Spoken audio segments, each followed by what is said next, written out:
In this tutorial, we're going to learn how to work with function notation when we're asked to solve for the inverse of a function. So these are the two functions that we've been used to working with for the past couple of videos. So let's say that we were asked to solve for the inverse function when we substitute in 5. Well, the only thing we have to be careful about here is that when we see this inverse right here, is that we recognize that and we say, wait a minute, I can't work with the original function here. I need to actually first find the inverse of that function, then I'm allowed to substitute 5 into it. So let's go ahead and do that. So the first thing we're going to do is we'll solve for the inverse function of f at x. So I'll just go down here and we'll get started. So we have the original function, which is f at x equals negative 5 x plus 3. Okay, so when we're solving for the inverse, we need to just swap the locations of x and y and then rewrite the equation as y equals. But you'll notice that we don't have a y in here. Well, that's okay, because the y would normally be where the f at x is. So our next step is just going to be to replace f at x with y equals. All right.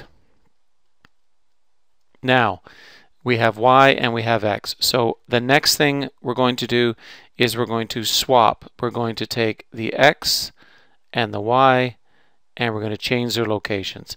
So I'm going to write this as x and y, and the rest will stay exactly the same. So minus 5 and then plus 3. All right, so now we need to move everything over away from the y so that our final expression is y equals something. So we'll move the plus 3 first. Remember, if something is multiplied into the y, we will move that last. Okay, once we get the y isolated.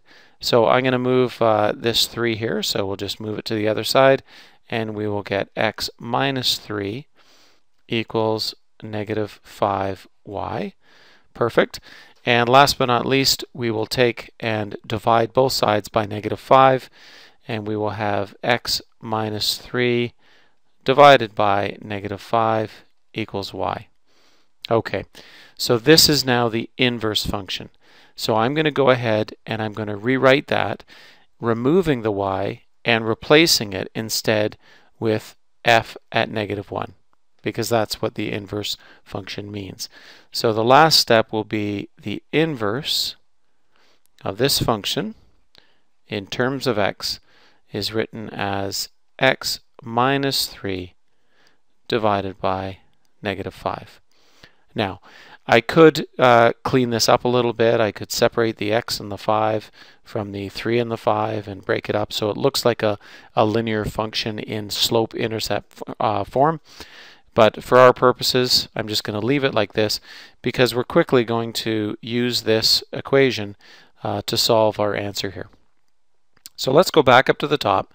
We were asked to solve this function here. So I'm going to say, all right, the inverse function, when I substitute 5 in place of the x, is going to be equal to, and I'm just going to use this function down here. So it's going to be 5 minus 3 on top and divided by negative 5 in the denominator. Well, 5 minus 3 is 2, and 2 divided by negative 5 is just, and I'll just put the negative up top where it belongs, negative 2/5. So the inverse function, when I substitute 5 in place of x, is negative 2/5. All right, there you go.